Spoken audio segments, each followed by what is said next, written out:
Albert Einstein once said, everybody's a genius. But if you judge a fish by its ability to climb a tree, it will live its whole life believing that it is stupid.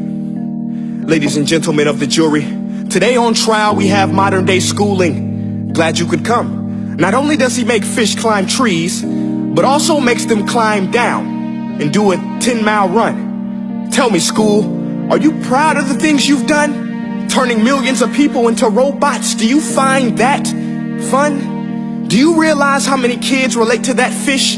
Swimming upstream in class, never finding their gifts, thinking they are stupid, believing they are useless? Well, the time has come, no more excuses. I call school to the stand and accuse him of killing creativity, individuality, and being intellectually abusive.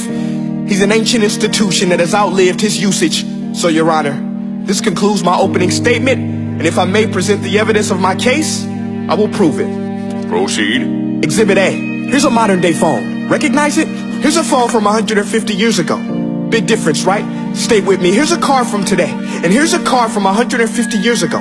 Big difference, right? Well, get this. Here's a classroom of today, and here's a class we used 150 years ago. Now ain't that a shame? In literally more than a century, nothing has changed.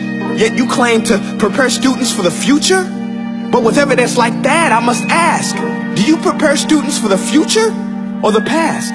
I did a background check on you and let the record show that you were made to train people to work in factories, which explains why you put students in straight rows, nice and neat, tell them sit still, raise your hand if you want to speak, give them a short break to eat, and for 8 hours a day, tell them what to think. Oh, and make them compete to get an A. A letter which determines product quality, hence grade A of meat. I get it. Back then, times were different. We all have a past. I myself am no Gandhi.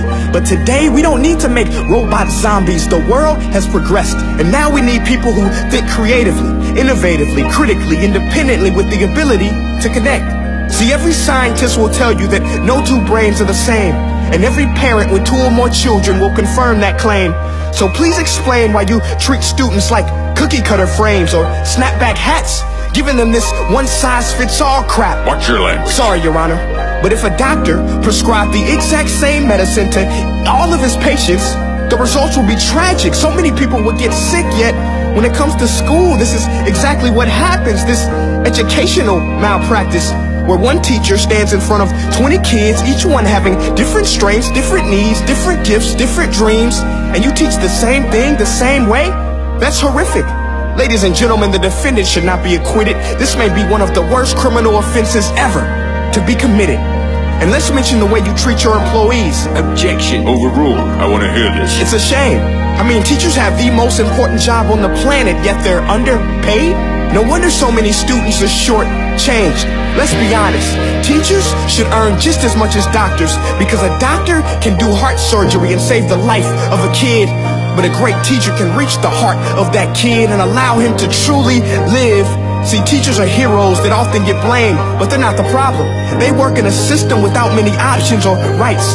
Curriculums are created by policymakers, most of which have never taught a day in their life.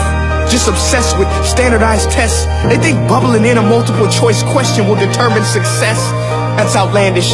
In fact, these tests are too cruel to be used and should be abandoned, but don't take my word for it.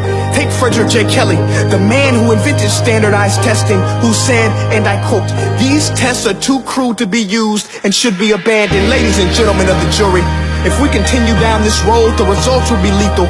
I don't have much faith in school, but I do have faith in people. And if we can customize healthcare, cars, and Facebook pages, then it is our duty to do the same for education, to upgrade and change and do away with school spirit, because that's useless. Unless we're working to bring the spirit out of each and every student, that should be our task. No more Common Core. Instead, let's reach the core of every heart in every class. Sure, math is important, but no more than art or dance. Let's give every gift an equal chance. I know this sounds like a dream, but countries like Finland are doing impressive things. They have shorter school days. Teachers make a decent wage. Homework is non-existent, and they focus on collaboration instead of competition. But here's the kicker, boys and girls. Their educational system outperforms every other country in the world. Other places like Singapore are succeeding rapidly. Schools like Montessori, programs like Khan Academy. There is no single solution, but let's get moving. Because while students may be 20% of our population, they are 100% of our future. So let's attend to their dreams, and there's no telling what we can achieve. This is a world in which I believe, a world where fish are no longer forced to climb trees. I'll rest my case.